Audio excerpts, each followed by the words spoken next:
మీ అందరికీ నా హృదయపూర్వక వందనాలు. చెమ్మగలిగిన దేవుని పిల్లారా, మీ హృదయాలు వెలిగించే మాటతో దేవుడు ఎక్కువ నీ మాటలు తెచ్చుకొని మీ వద్దకు వచ్చి ఉన్నాడు కనుక మీరు నేను కలిసి ప్రభు మాటలు ధ్యానం చేసుకుందాం. రాత్రి కాలం నుంచి మిమ్మల్ని మీ కుటుంబాలు మమ్మల్ని కూడా జ్ఞాపకం చేసుకుని ఎక్కువ ఆయన మాటల చేత మన హృదయాలు వెలిగించాలనుకుంటున్నాడు దేవుని పిల్లరా.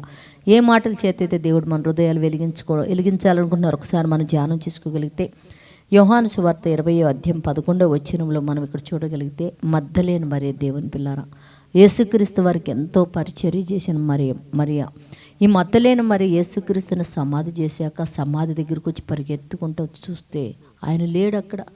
లేకపోతే ఏడ్చుకుంటా తోట మధ్యన అంతా తిరుగుతుంది దేవుని పిల్లారా. తిరుగుతున్నప్పుడు యేసుక్రీస్తు ఏం చేశాడంటే మరొక రూపంలో ఆయనే తోటలో ఉన్నాడు. అప్పుడు అది చూసి తోటమాలనుకొని అయ్యా నా యేసయ్యని ఎవరన్నా ఎత్తుకెళ్ళారా అనగానే అప్పుడు ఆయన ఏమంటున్నాడు తెలుసా, మరియా అని పిలిచాడు.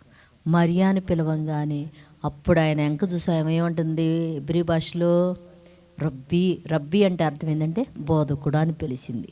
అన్నాక పరిగెత్తుకుంటా దగ్గరికి వెళ్ళబోతే అప్పుడు ఏమంటున్నాడు తెలుసా, నన్ను ముట్టుకొని వద్దు, నేను ఇంకా తండ్రి దగ్గరికి ఎక్కిపోయలేదు మరియా, నేను ఇంకా తండ్రి దగ్గరికి మృతుల్లోంచి లెగిసా. మీకు చెప్పినట్టే తండ్రి నన్ను మృతుల్లోంచి లేపాడు, కానీ నేను తండ్రి దగ్గరికి ఇంకా వెళ్ళలేదు కనుక నేను లెగిసినట్టు నువ్వేం చేయాలంటే వెళ్ళి అందరికీ సంగతి చెప్పమని చెప్పాడు. అంటే యేసయ్య సువాసన అంటే మృతుల లోకాన్ని జయించి ఆయన లెగిశాడని సువాసన చెప్పమన్నాడు దేవుని పిల్లలు.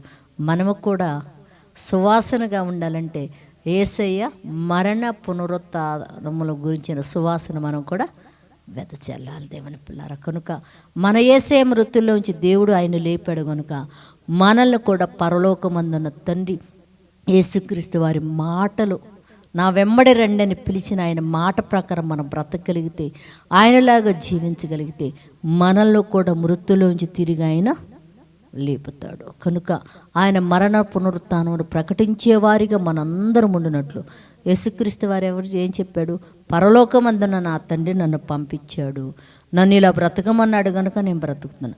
ఇప్పుడు మనల్ని ఆయన వెంబడిస్తున్న మనం కూడా యేసుక్రీస్తు వారు ఏం చెప్పాడో దాని ప్రకారం బ్రతికితే ఆయన ఎలాగైతే మృతుల్లో ఉంచి లెగిచాడో మనం కూడా మృతుల్లో ఉంచి లెగుస్తూ ఉంటాడు. అలాంటి భాగ్యం మనందరం కలుగున్నట్టు ప్రార్థించిద్దాం. పరిశుద్ధుడ చెమ్మగలిగిన మా పరలోకపు తండ్రినైనా, పాపము లేకపోతే పాతాళము, పాపం ఉంటే మాలో పాతాళము పట్టుకుంటుంది అయ్యా.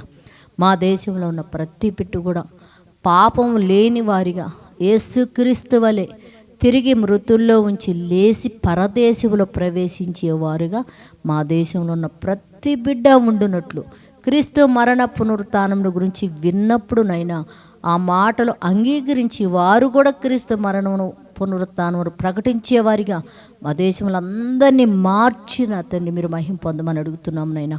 ఈ పాటలు ఎంతమంది అయితే వింటున్నారో తండ్రి వారిని వారి కుటుంబాన్ని కృపతో జ్ఞాపకం చేసుకోనైనా. ఇదిగో తండ్రి ఉద్యోగాల కోసం బయటికి వెళుతున్నారయ్యా. అయ్యా పిల్లలు వెళ్ళి తిరిగి వస్తారో రారనే నమ్మకం లేని పరిస్థితుల్లో మేమున్నాము నైనా. చదువుల నిమిత్తం, ఉద్యోగాల నిమిత్తం, వ్యాపారాల నిమిత్తం, చేతి పనుల నిమిత్తం వెళుతుండగా అయ్యా వారి చేతులు మీరు ఆశీర్వదించండి. రాకపోకలో కృప చూపి సాయంత్రం కుటుంబాలతో కలిసి నిన్ను ఆరాధించే భాగ్యమని గురించి సహాయం చేయమని మా రక్షకుడు నీ కుమారుడు యేసయ్య పరిశుద్ధ నామములో ప్రార్థన అడుగుతున్నాం తండ్రి, ఆమెన్. మీ అందరికీ నా హృదయపూర్వక వందనములు, ధన్యవాదాలు.